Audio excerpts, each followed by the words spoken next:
চলো বন্ধুরা, আজকে আমি মাংসর পাতলা রসা করছি। তবে মাংস রান্না করতে কি কি লাগবে তোমাদের সবার কিন্তু জানা, নতুন করে আর আমার জানাতে হবে না, কারণ তোমরা তো সবাই জানো মাংস রান্নায় কি লাগে, কারণ তোমরা তো সবাই রান্না বাড়ায় এক্সপার্ট।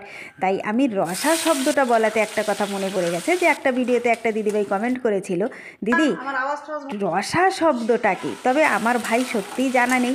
রসা শব্দ মানে যে ঝোল, সেটা আমার জানা আছে, কারণ আমার বাবা ঝোলকে এখনও রসা বলে, আগেও রসা বলতো। তবে আমার কিন্তু বাবার কাছ থেকেই শেখা রসা শব্দটা। রসা শব্দটা আমার কাছে কিন্তু শুনতে খুব ভালো লাগে, আমিও তাই বলি। তবে তোমরা কে কী বলো, কেউ রসা বলো, কেউ ঝোল বলো, কমেন্টে জানিয়ে যেও কে কী বলো। তবে এই রসা শব্দটা কোথাকার ভাষা আমার কিন্তু সেটা জানা নেই। তোমরা যদি কেউ জানো সেটা জানিয়ে দিও যে কোথাকার ভাষা।